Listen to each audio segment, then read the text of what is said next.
What's up, Facebook? We're pressing all the buttons. We're doing the things. We're about to go start the show intro in a few seconds. We're firing up Twitch. We're live on Twitch. We're live on Facebook. Everything is up and running. So, do the thing. Here we go. Forward. Live from Los Angeles, this is Dre's Geek Philosophy, the October 2nd edition. We're here, as usual, on Monday night. And a lot of you are not getting notifications that this is happening. A lot of people are not. Yes, last week was the first time the show did not get over 100 views. Oh, wow. We were at 98 or 99 before we came on the air earlier today. Facebook, on some level, is fucking with the live show. Yeah. And anyone seen unless you have hit the follow, if as you're watching this live and if it asks you, hey, do you want to follow? Unless you hit that button, apparently, it's not going to tell you that we're live. Nope. I had to go on 5 minutes before the air. I went on my personal Facebook page to say, hey, everybody, since Facebook won't tell you, we're going live at 8 p.m. Although we had some technical issues, which meant we went live at 8:02, but that's beside the point. We're here, but I have to. I hate to do this. I was discussing this with a friend earlier. Where like now I feel like I'm gonna have to plead and beg people, share the show. Put it out there. Yeah. See, show contributor Herb Nabajaba. He watched the show. He follows and he still doesn't get live updates. Oh wow. That's something else. So that's a new variable that we didn't know about. So that seems to be the Dre's going to have to give Facebook money problem, apparently. Or I don't know. Or we might have to change something's going to have to change. Yeah. I'm going to have to do something on the Facebook end. I have to find out the algorithms or how this works because it's not telling people that we're going live anymore, and this is frustrating because we're losing views every week. We went from a high of having 600 views when myself and Jai and we discussed Dave Chappelle. That was the best viewed show that we had, and now we can't even break 100. We don't even break 50 when we go live. We used to have 200 when we went live. Wow. We used to at 9:05. I look at the Facebook page and I'm like, oh, we've had 200 views. Hell yeah, we're freaking kicking ass. People are watching the show. People are listening to the ridiculousness. And now it's like, we didn't even, over the course of 7 days, we didn't even get 100 views this past week. Wow. It's like, I guess I'm gonna have to like literally reshare. Like, I'm gonna have to annoy everyone because that's what I was saying to my friend on the phone earlier. When I was talking to her. And I was like, I don't want to be that guy because I don't want to do anything that would annoy me. Mm-hmm. And if I become the guy where I have to go on Facebook every day and say, hey, watch my show. Why aren't you watching my show? It's like, I want people to want to watch the show. I don't like, but of course, I'm sure executive producer Sam Zio will tell me, no, that's not how this works.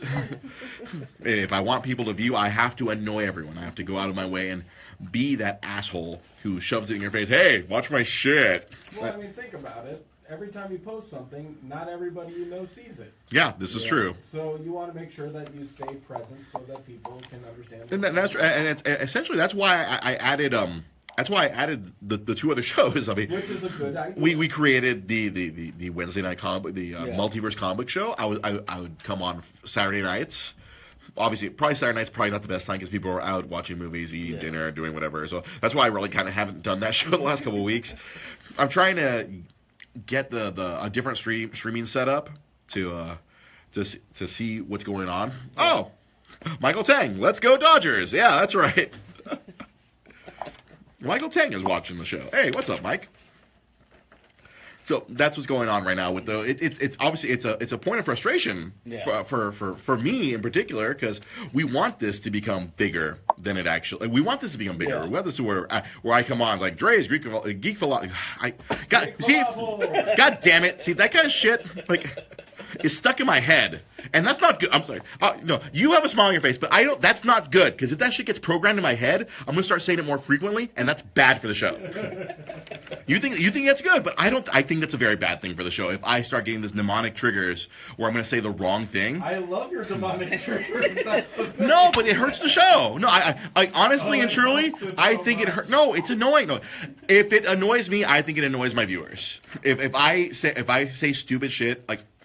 Subconsciously? No, if I'm saying stuff on purpose to be funny, then yes. If I'm fucking up because I'm fucking up, then that would be stupid. Look how dumb he is. Look how he can't even say the name of his show. Look how stupid he is. That's bad. That's what happens. No, there's an entire but world of radio I'm trying to be stuff. semi-professional here. Yeah. So I want people to come here and know that. Good. The semi part is that I know that I want to look like I know what I'm doing. I don't want to be an idiot on here, like like yeah. I'll screw up some things sometimes. We got Petros Papadakis and Bill Plaschke. Oh well, no, they've made a career out of that. Exactly. But so don't they, sweat it. you know what? Bill Plaschke he writes columns where he can edit himself, and Petros Papadakis is the captain of the worst USC football team in the history of mankind. Whenever Plaschke talks, But they're already radio personalities. I'm an asshole on the internet, where like only my friends are watching this show. And but if a stranger, if a stranger watches this show, like, oh, this guy's an idiot. Why would they think I have anything to say? Like, well, why would they take anything I have to say seriously? If a stranger, like, yes, obviously my friends are gonna, okay, that's funny. My friends are gonna think this is hilarious. But if a stranger watches this show, I have no credibility if I keep fucking up or if I keep getting interrupted in the middle of my thoughts. I have no credibility. you have plenty of credibility.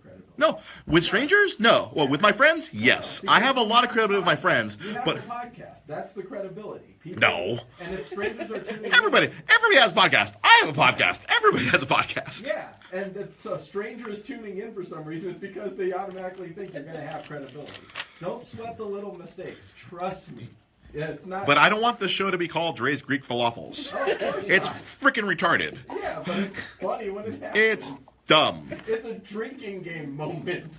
No, me talking about me having to reference that I work for Nintendo. That's a drinking game. Yeah. That is a worthy drinking game. But yes, I'm gonna have to plead with them. Share this video. That way, see that's the thing. I keep telling people to share the video. That way, we get more strangers who have never seen the show to watch the show, and hopefully, our content is good, where we entertain and educate till they come back. They hit the follow button. That's the goal here. At the end of the day, I want people, because my friend, she was asking me, it's like, oh, I kind of really get confused if we get too deep in the woods. I'm like, no, that's the thing I'm afraid of, because this show is supposed to be very inclusive. It's not supposed to be exclusive just for nerds.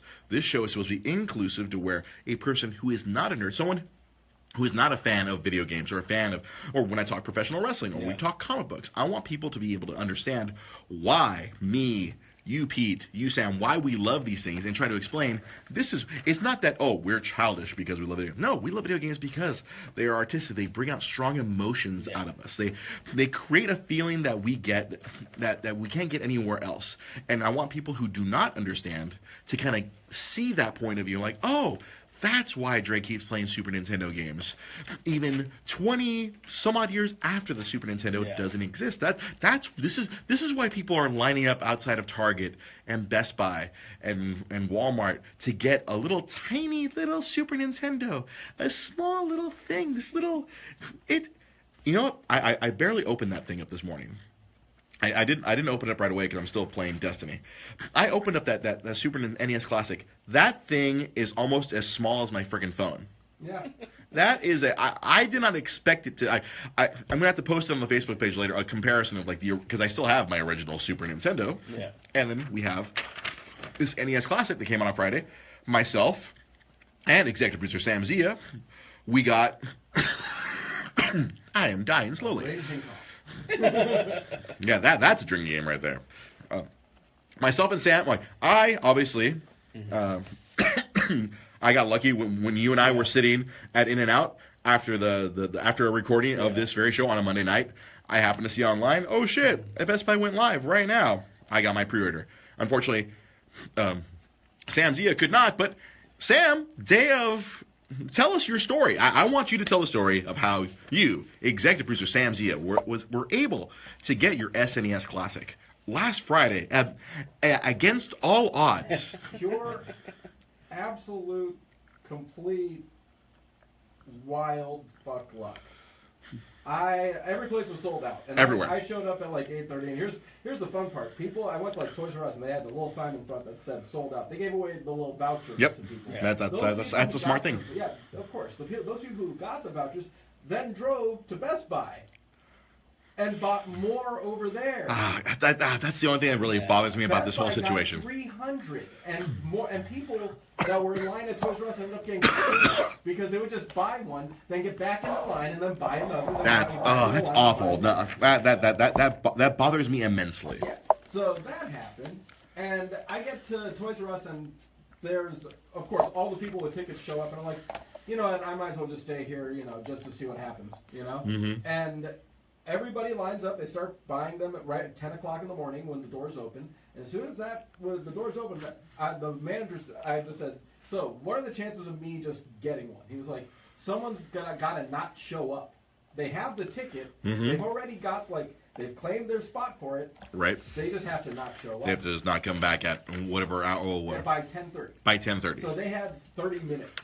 So basically. did they hand out the vouchers like at 8 a.m., 5 a.m.? I think at like 7.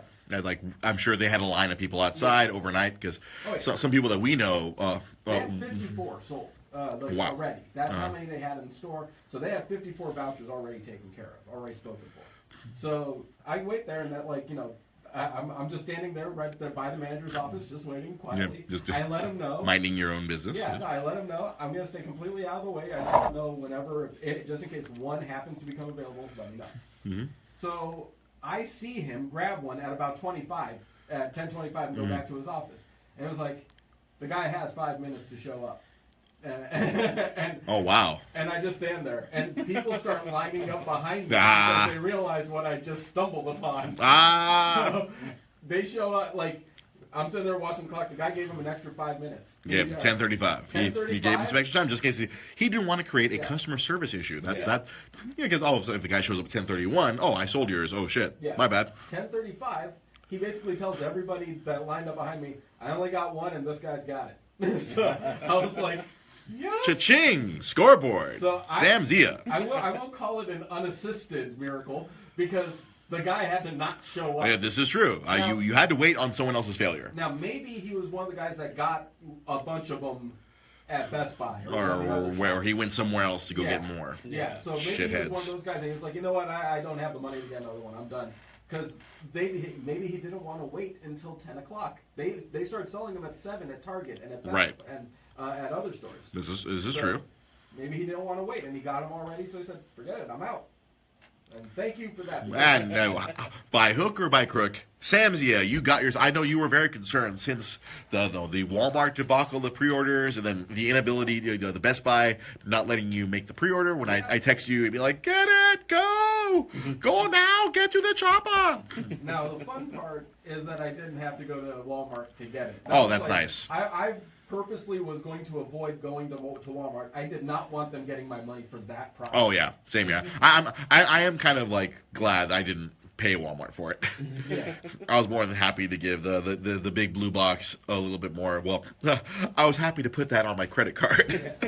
I'm overjoyed to give money to a company that just filed for bankruptcy. You know? Oh, good. That's right. That's right. Toys R Us. Yeah. Man, that really trips me out. Chapter 11, I believe. Yeah, it really trips me out. I don't know if did we talk about it last week or no? I think we found out about it last week. Damn, I didn't reach the cough button. Because we were leaving, I think we. As we were leaving, they made the announcement because a very young Dre back in 1990. Oh, no, 2000. In 2000, I worked for Toys R Us. A very young Dre back when. It was the PS1 and the N64 era of video games. I worked at Toys R Us way back when. Yeah. And it's funny because I remember I would tell people, because at that point online shopping hadn't really become a real big thing yet. Mm-hmm. But I remember there was times like, because the holidays were insane. It was like, Black Friday. There was a 4-hour line outside. We have like a fire marshal was there to keep us from like allowing too many people inside. Remember, I would tell people like during the breaks, I'm like, when this online thing really takes off, I think this place, it's gonna really calm down. This place might be in trouble. And then young Dre with a full head of hair was on top of things. Apparently, I could see into the future that the internet really. I mean, hell, well. I don't want to just say the internet. I think Amazon killed Toys R Us. Amazon killed Toys R Us. I remember Amazon killed Toys R Us, killed, what was it, Barnes & Noble? Yeah. Oh, man. Killed Sam Goody and Killed what's it called? Blockbuster. Blockbuster, man. Well, shit. Well, Netflix. Well, that one. See, Blockbuster. That's more the entire internet killed Blockbuster. And Tower Records. Oh, that's the one that hurts me the most. I, honestly and truly, that hurts me more than anything else. That Tower Records was taken from us. I think the music is a lot to do with like iTunes too. I think like Oh, that's true. All that stuff. You know. It's so much easier now. Like, I mean, I'm a user of Pandora. Yeah. I am ashamed by people telling me, why don't you use Spotify? I'm like, because I'm weird and I found this thing that works and I like it. But yeah, the internet has like, for all the good things that the internet does for us, it does take little things away from you. It's Toys R Us is in trouble. Like last year when I did my movie challenge, I watched the documentary about Tower Records. All things must pass. Yeah, I saw that. Oh, that broke my heart. Although I was comforted to know that Tower Records still technically exists in Japan. Yeah, they have like a mega store or something out there. They have their own small chain that they was sold separately from the U.S. chain. They kind of bought it. They bought it from Tower Records. They run it themselves, and they still because. Over there in Japan, I mean, there's a lot of difference to media. Where like they don't just replace everything. Okay, this is obsolete now. Even though a lot of technology does spring from there, there is still a reverence of books. There is still a reverence of physical media there, where it's treated differently than here, where it's like, oh, okay, can I get it digitally now? All right, fuck it, let's get rid of it. Like over there, let's see. Oh, go ahead. No, in the documentary they show they had that one big Tower Records, so it's basically a theme. It's just Hollywood and San Francisco and all that. Like, yeah, no, it's like I said, they like the brand of the brand of Tower Records is like, oh, this is America, this is American music. Yeah. I guess it's very different there. They like collecting things. Yeah. That's where a lot of this collectible stuff comes from. That's true, for sure. Japan. That is true, right? So there's a very famous. Oh, see, Andy Vasquez mentioned used games in Japan. There's a store that's very famous called Super Potato, and they have every single video game, like every video game, used games. Japan? There's this place called Super Potato. It's like imagine if you will, Sam Zia, Game Dude that we have over here in the San Fernando Valley. Yeah. Imagine that, but even bigger. But like Game Dude has a lot of stuff, but imagine every like Super Nintendo game, every NES game, like everything In system. all languages? Yeah, well, I don't know if they have every language, but they like if you need a game, you go there and they will have it. Wow. And that's like where Game Deal. Oh, we have what people sell us. Like no, this place they go out of their way to stock everything. Well, multiple copies of rare games. Just Google freaking Super Potato, and that place is that is the place to go to for show contributor Irv Danjababa. Super Potato also has a throne made of old cartridges. Do they also have potatoes? I would imagine a place called Super Potato might have a potato somewhere, but it's Japan, so they had like it's Japan, so games for sale and potatoes. I don't know if they necessarily have potatoes for sale. But It's probably like a Japanese slang or something, right? it's just they like it.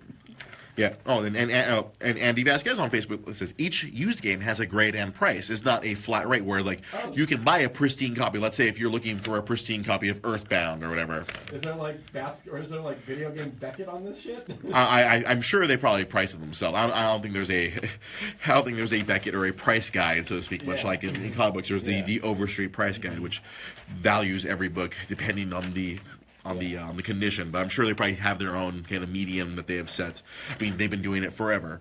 So that place, it's nuts. So have you had a chance to play with your Super NES Classic, Mr. Samsian? I thought you were about to ask me something else. Sorry. Have you had a chance to play with your Self? Have you had a chance chance to play with yourself? No. Yes. Yes. Twice today, baby. Yeah, 2 times. Have you tried Have you tried your Classic? I have tried my Classic. Well, what did you play? I unlocked Star Fox 2. I played the first level of that. It was fun, obviously. I played Super Mario World just because I had Lily there and I wanted her to play that and see how it went. She didn't like that as much as she liked Kirby. Oh, yeah, because, so she got to try, so was it Kirby Superstar, I presume, was the one that you fired up? Or, oh, nice. See me, I barely opened it up today. I literally opened it just because, shit, we're going to need to talk about this on the show.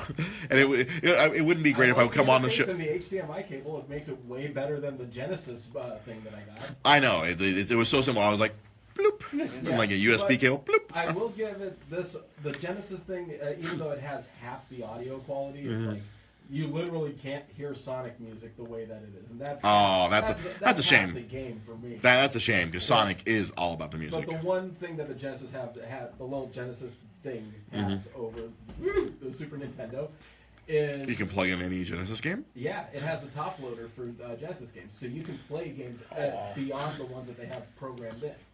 Yeah, that's true. I know because people are already hacking the Super NES, and much like people hacked the NES Classic and put their own games in it. People are already hacking the Super Nintendo Classic. I'm sure they are. Oh. There's got to be ways to add a ton of games to that. Oh, I'm sure, but I guess I don't know. It might be dependent on the actual onboard memory. Yeah. But me, I fired it up. I literally it was about 6 o'clock. I was like, oh shit, I better open this fucker up and play a little bit.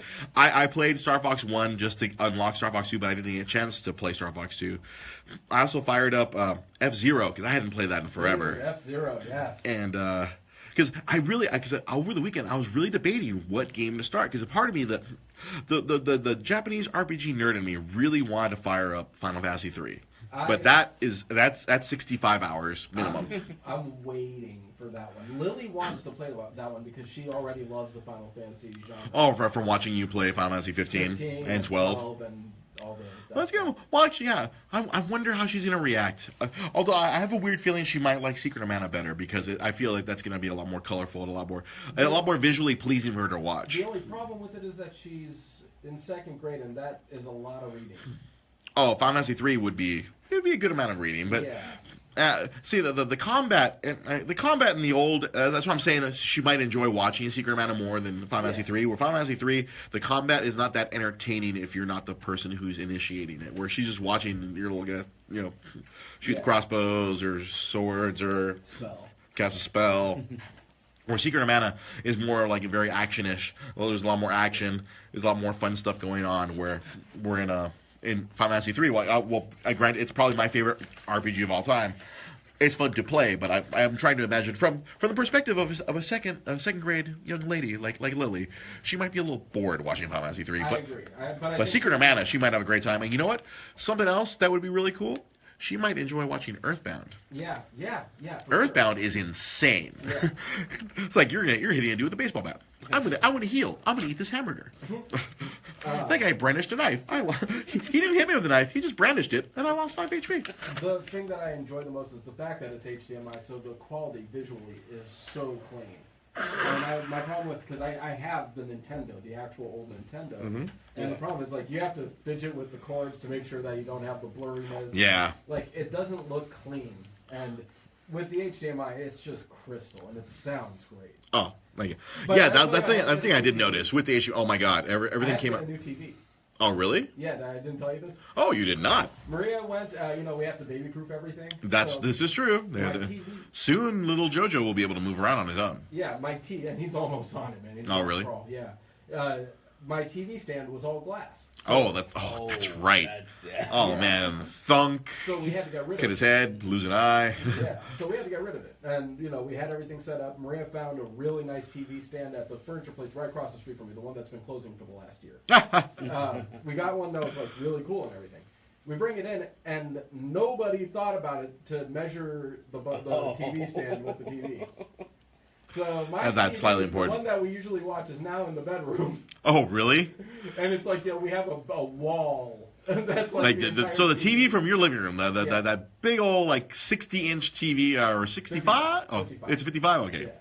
And it's now in the bedroom. It's the entire wall. So now you have a home theater in your bedroom. Yeah, and I have a smaller TV, but in a stand that's set further in, so it's the TV's actually a little closer.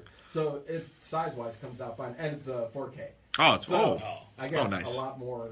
A little more oomph, a little that graphic fidelity now. Yeah, so I get that. I'm happy about that, but still, here's just a cautionary tale for everybody. Measure your shit before you buy it. Yeah, that's kind of important. I feel like a lot of people. I feel like our generation. I feel like something lost on our generation. Yeah, it's just Like our parents thought about that kind of stuff, but I feel like we don't. No. 'Cause I know when I bought my brand new TV a few years ago, I didn't think about that. I got lucky that my TV fit. I don't have a TV stand. I have a dresser that I use to hold up my TV. Which is what we're doing with the big ass TV now. It's on a dresser in your bedroom, right? Yeah. But we got this TV stand. It's actually pretty cool. So. Yeah, the edges are rounded, so they or you have the little protector things on it. We have So like the little latches for the doors and all that stuff. But it's got some storage. yay, space. baby! It's got some storage space, which is Oh, so you can put all your games and your Blu-rays and all literally your. can fit in the bottom part. Ha! That's hilarious. I pretty could fit big. in the bottom part. I'd have to shrink up a bit. You have to pull a little Houdini and like dislocate your shoulder or something, but you could fit in there. No, it's surprisingly spacious. Oh, I would have to like. very spacious. A homeless person could live. Yeah, actually. Yeah. They'd be quite warm. Yeah. Is it wood? Yes. Peruvian. Peruvian? Oh, I'm about to say, is it rich mahogany? Because, much like Ron Burgundy, I love the smell of rich mahogany. Yeah, no, it's very, very nice Peruvian wood. It costs a buttload, but since it's on clearance, we got it at a fraction. Oh, nice. Well, it's always nice to take advantage of a failing business. That's the American way. I know I did a lot of that when Circuit City was going down in flames. I padded my DVD collection very well during that era. There's a lot of places that when they were closing down, I took advantage of. There's a video store back in the day, right here in Burbank, that closed down right by Sardo's, and we raided that spot. And it was me and my ex back in the day. And we both enjoyed porn. We raided their porn set. Pornography. Yeah, we went right through it, man. It was awesome. We like re-upped our supply, and it was like it was fantastic. Pornography. I love pornography. But you know what? You know what I didn't like? You know what? Some of those games on the Super NES Classic, unfortunately, they didn't hold up, bro. No, That first level of Star Fox 1, holy crap. Yeah. That was rough. Yeah. That was a rough go. Yeah. Holy shit! I'm like, I because I never played OG Star Fox. I played Star Fox 64 was my first Star Fox experience because I didn't have a Super NES when I was that age. I had a Genesis. I only played Super Nintendo later when a friend of mine would lend me his Super NES, and then that's when I played Chrono Trigger and Final Fantasy 4 and Final Fantasy 6 and all those wonderful games.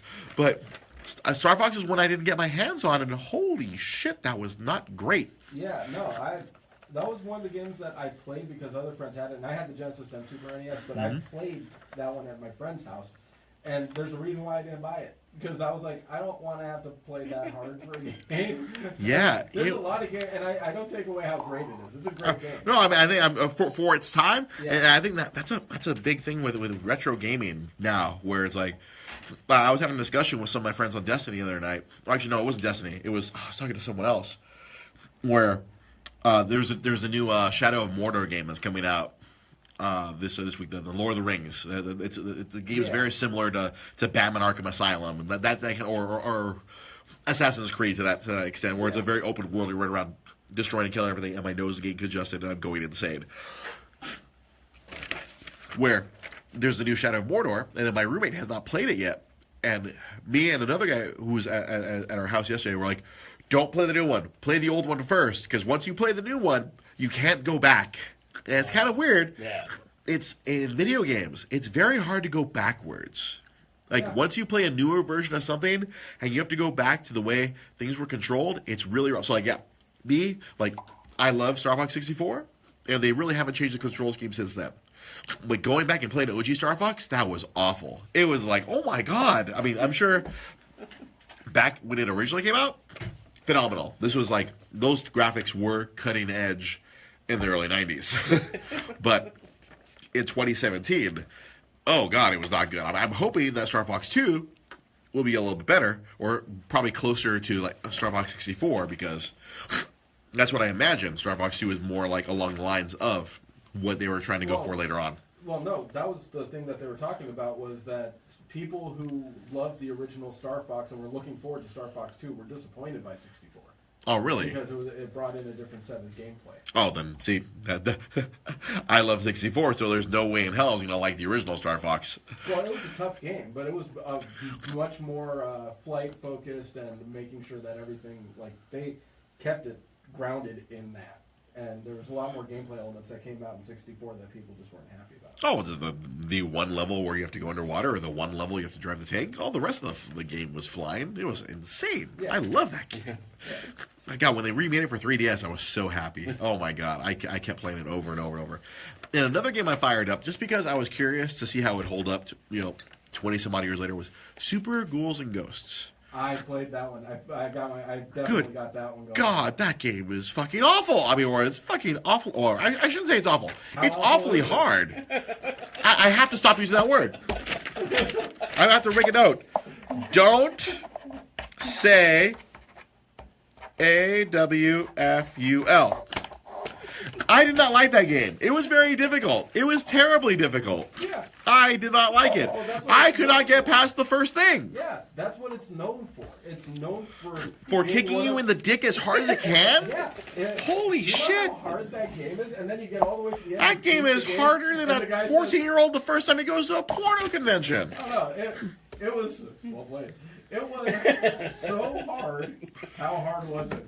It was so hard that and you get through it, and you finally beat it, and you have like this moment, like, oh my god, this is great. And it starts over. And then it tells you you forgot, you didn't beat me with the right thing. You have to go back. Yeah. I remember my best friend in middle school. He had that game and he beat that game. It was madness. This is like the same sixth grader who could go into an arcade and beat everyone in Street Fighter. He would piss off grown men. Man, that was a rough one, and yeah, but F-Zero was fine because I never played any of the other F-Zeros, so it's still hard as hell, and that's kind of, I feel like it's the hallmark of like older gaming. It was similar. It's like just punch you in the face, like I'm punching you. Why don't you stop me from punching you?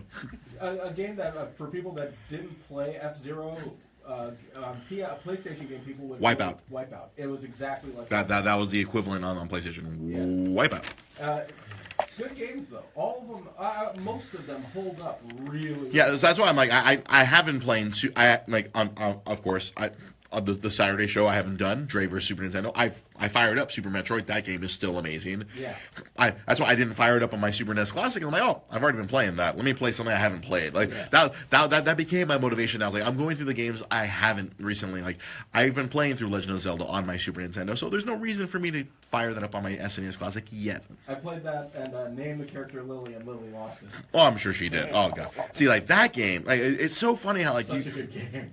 it's so funny like the same game system can have like such varying degrees of like when you're playing the game. It's like it feels like so well made. That's the crazy thing about gaming sometimes. Like everyone has the same set of tools, but they all create something different. It's like again, I feel that's another argument for video games being art. Like all these different people have the same tool set in front of them. Like this is a video game system. Here's what you can do with it.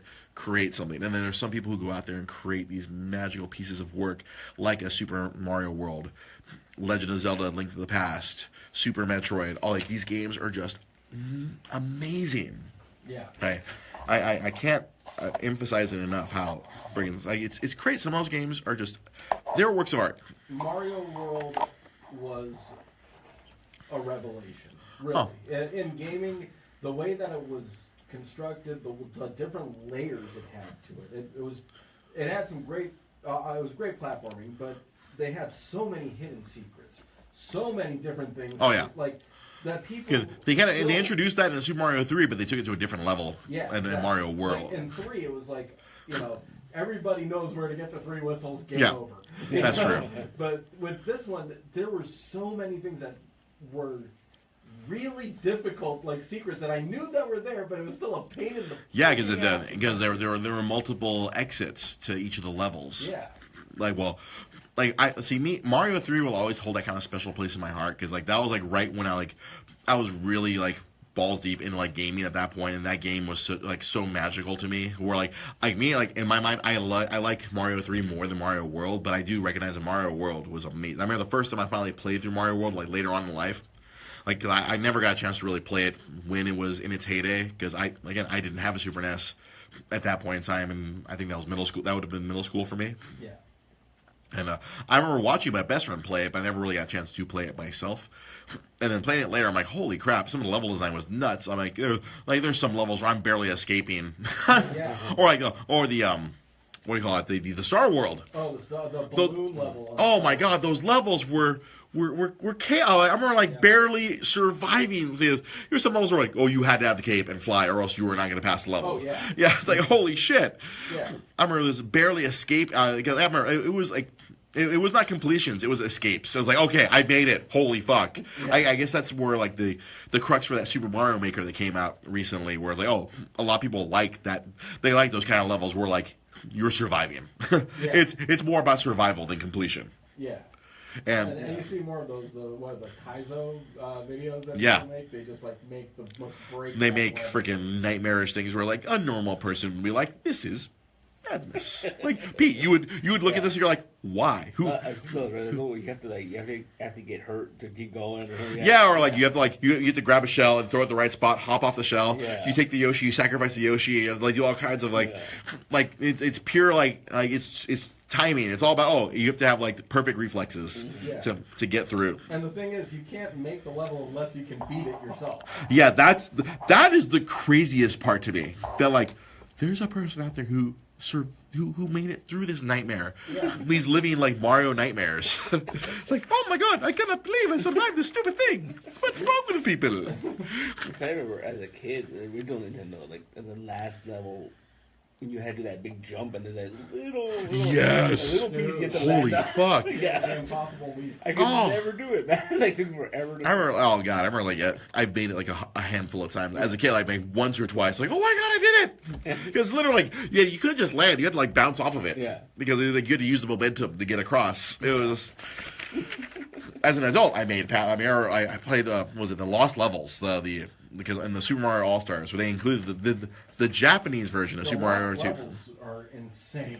Yes, They're that's the more original than like Kaizo. Yeah, that's the original Kaizo stuff. I remember playing through that later on, like when I got my own Super Nintendo. The first time I worked at GameStop, where I bought Mario RPG, I bought.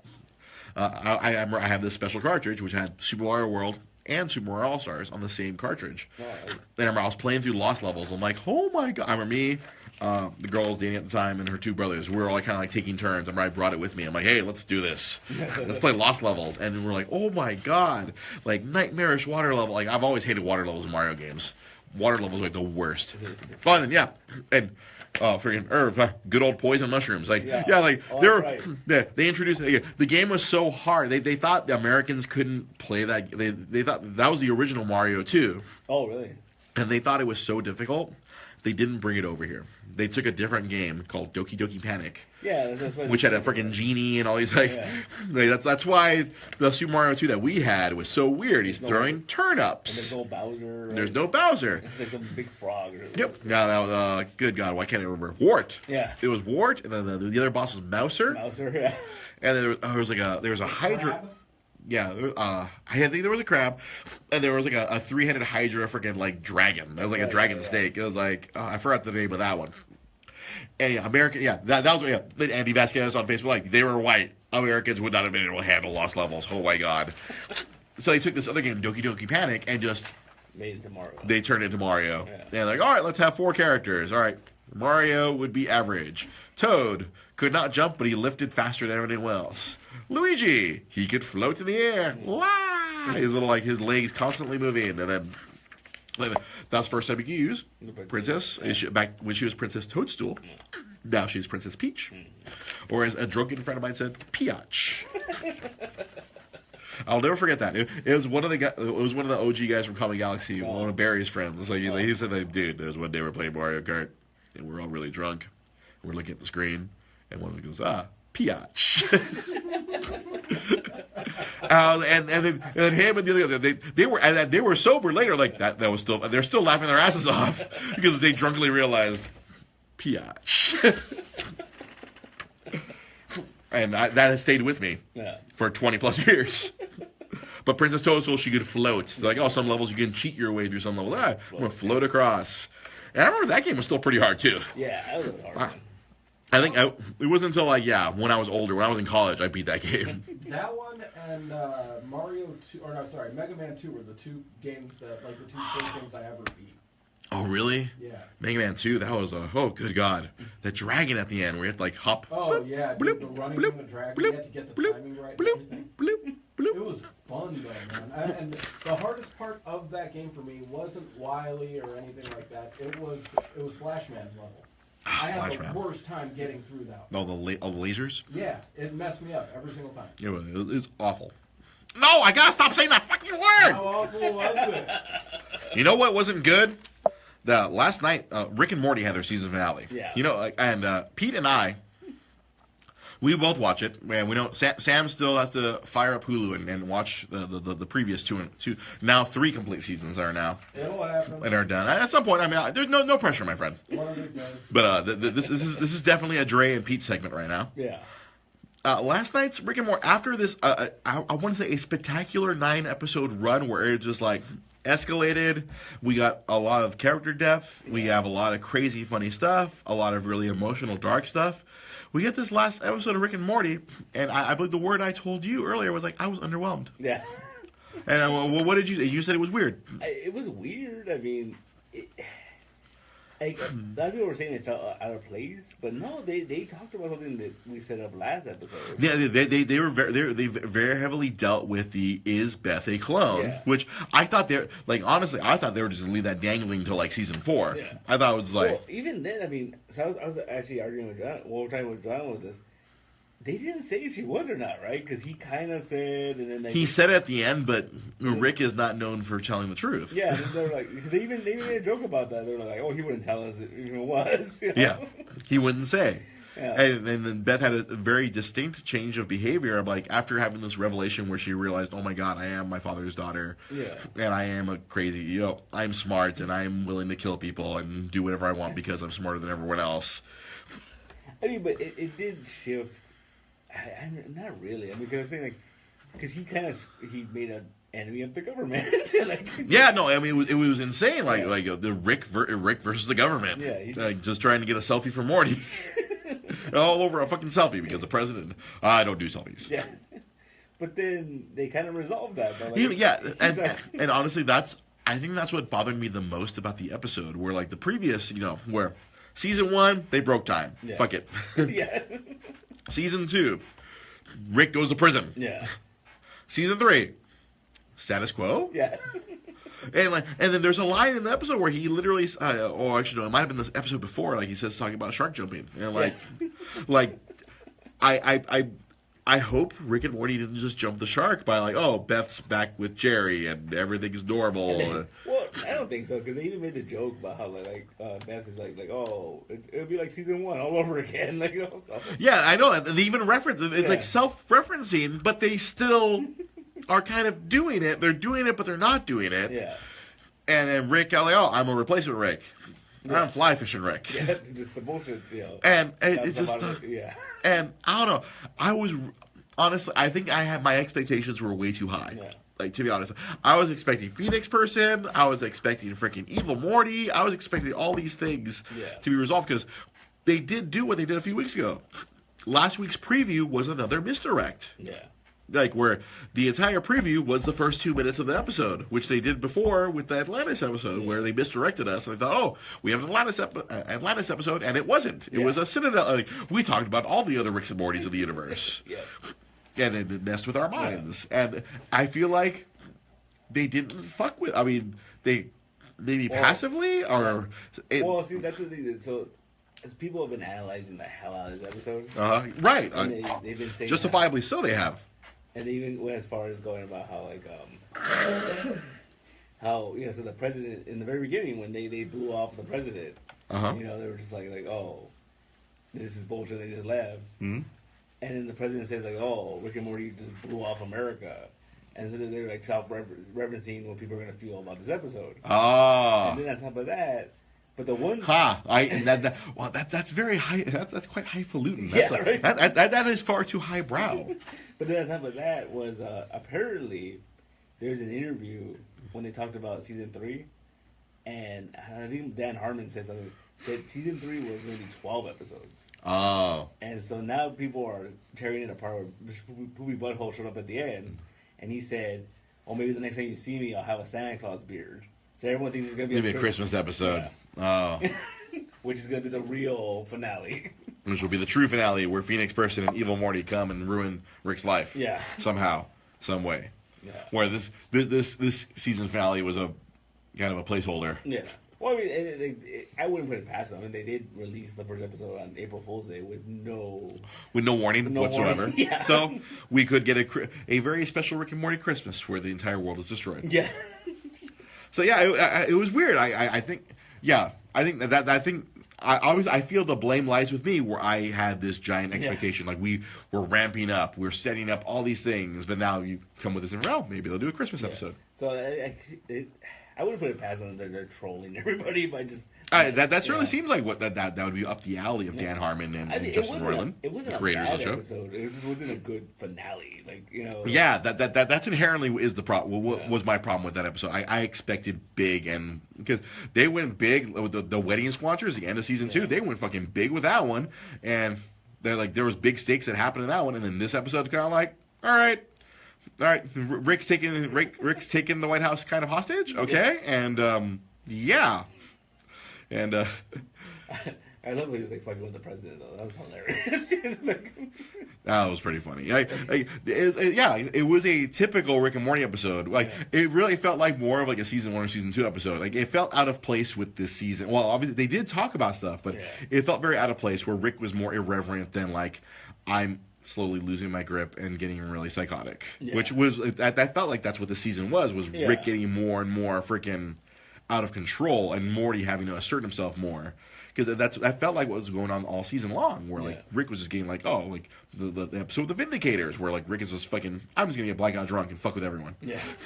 Just the Citadel. I mean, just the Citadel itself is like, oh fucking hey, there's some crazy shit going on behind the scenes. Well, it's funny. I don't know. I mentioned this last time, but there's a behind the scenes thing every Monday after the episode of Dan Harmon. We talk about the episode.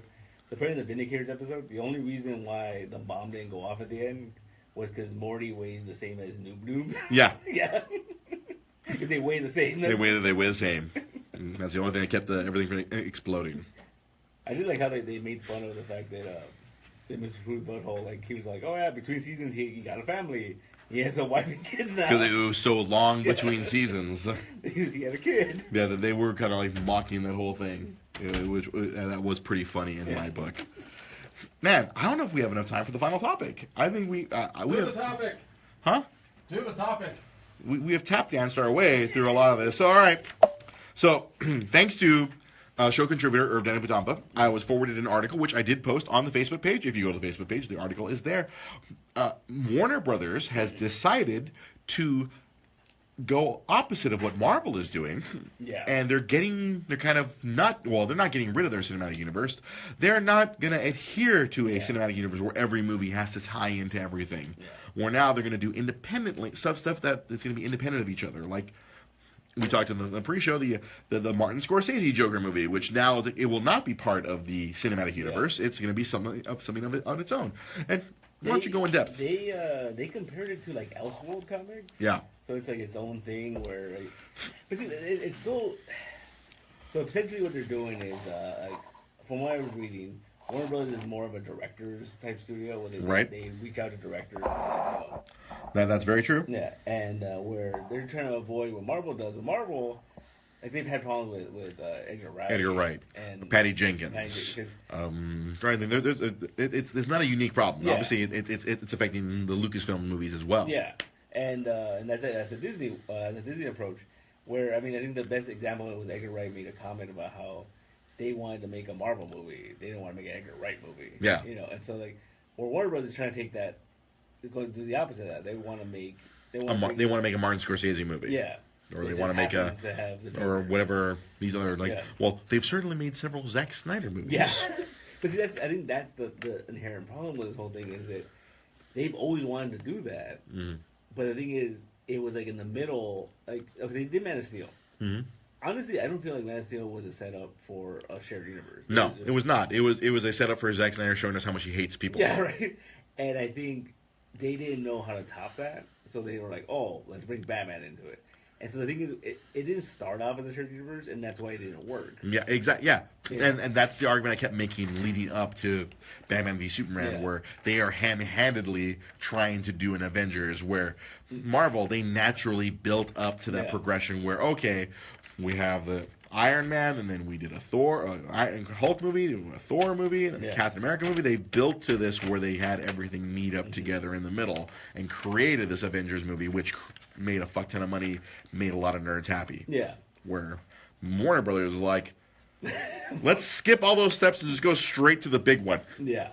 And whoops. Which, I mean, see, but that's the thing, though. I feel like Warner Bros. Could have done that because I think Warner Bros. Characters are more recognizable. This is true. You know, but they literally have the better brand recognition. Yeah. But the problem was they used a planet, though. I mean, it was just kind of like not after the fact. You're asking known people, like guys who don't like people. David, or the writer, that David S. Goyer guy who hates people. Yeah. He hates nerds. Yeah. Oh yeah. He hates nerds. Zack Snyder, which just wants to make, he wants to be the Michael Bay of depression. Yeah.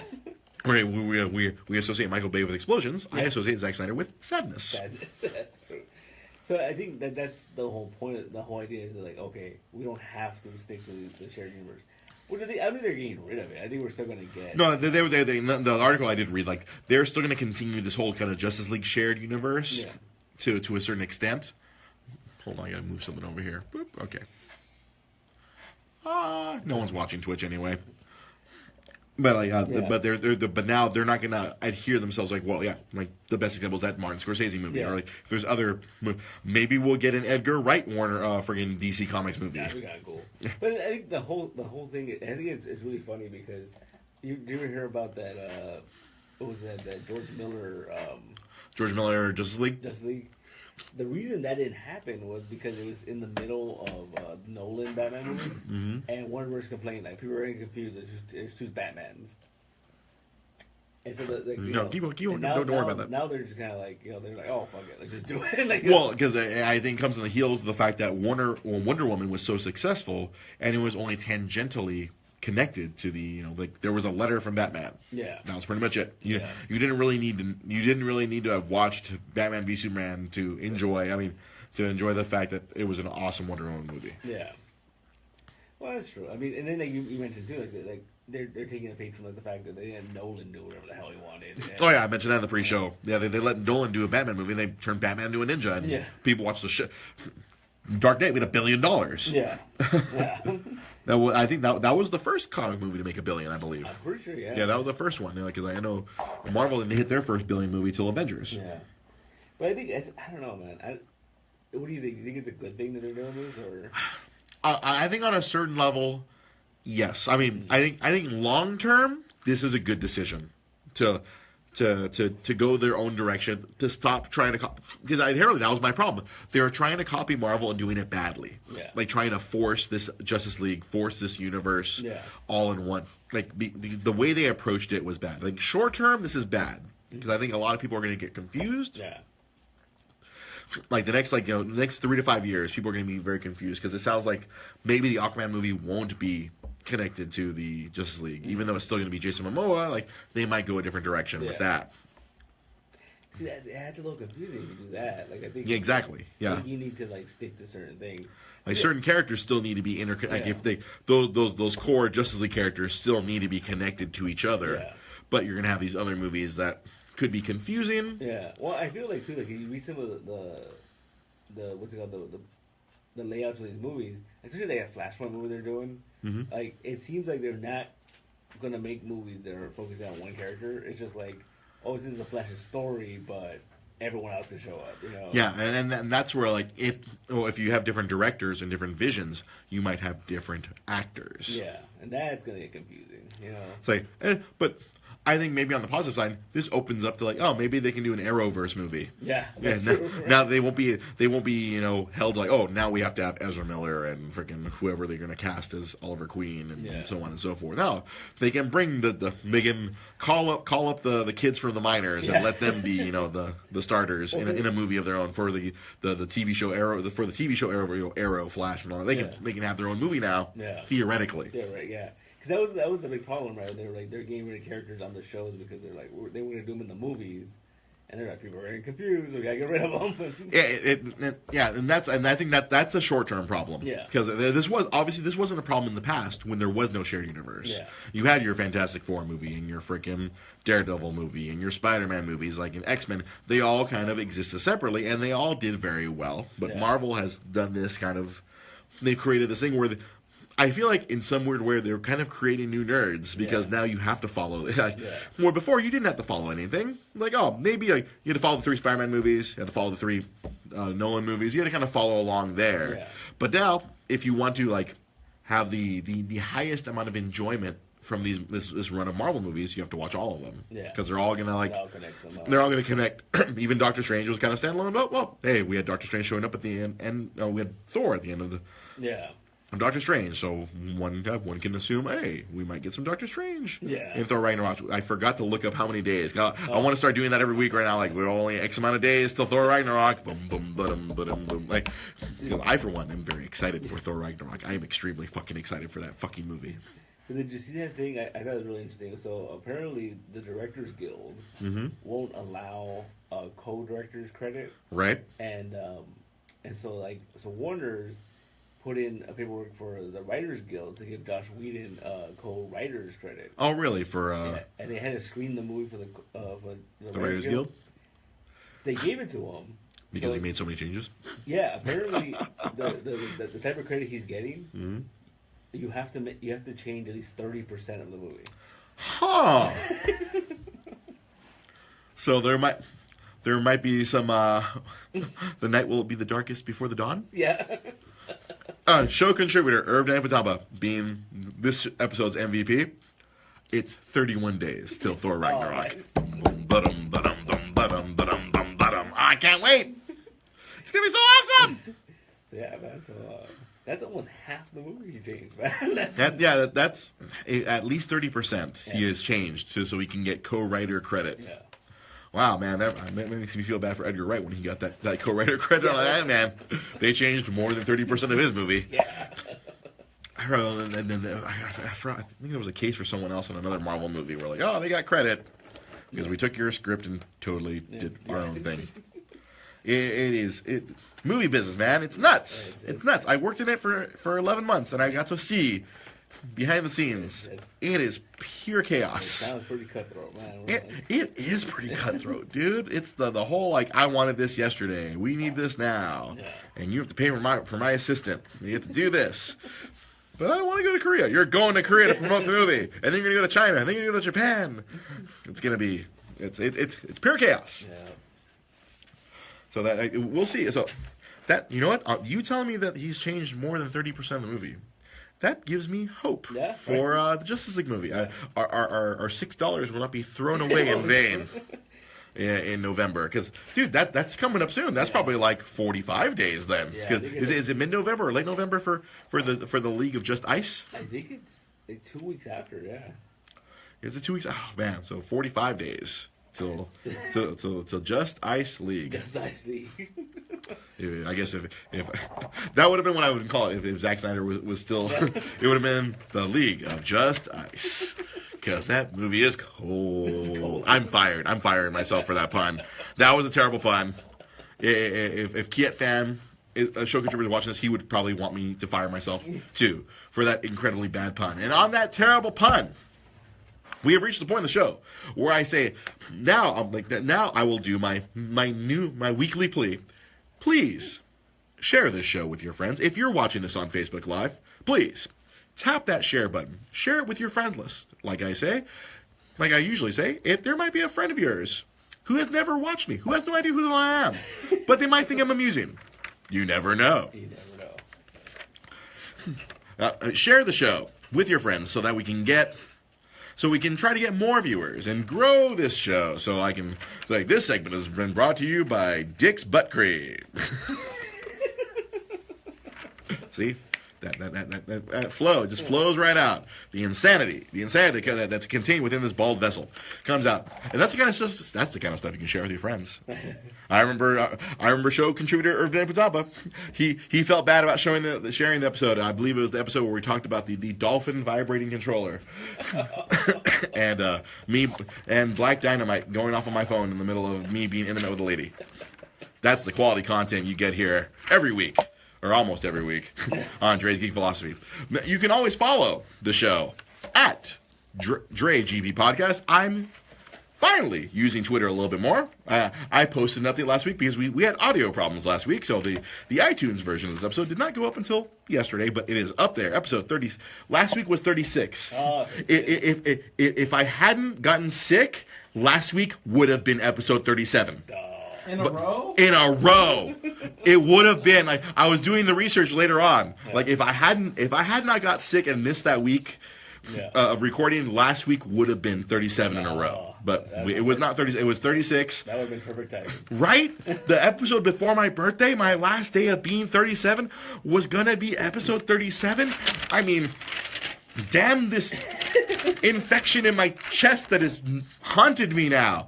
I need to go see a doctor, but I went to a doctor and he gave me antibiotics and it didn't work, and maybe I'll be dead in 3 weeks. Who knows? Watch the show. Follow this man on my right at nostalgic_comics. Follow Sam Zia at SamZ570. If you're listening to this on iTunes, you can watch us live on Facebook at facebook.com/DreGB Podcast. If you're a person who uses Twitch, you can follow us on Twitch and watch us there. Twitch.tv/DreGB Podcast ? I feel very awkward right now. I don't think I'm violated, but I feel slightly violated.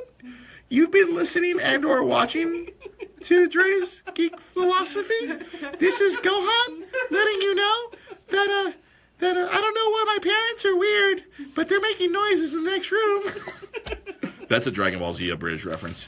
If you don't watch Dragon Ball Z Abridged, this segment has been brought to you by Team 4-Star. They're not making Dragon Ball Z Abridged right now, but fuck it. Go watch the old episodes. The video they posted? I have not.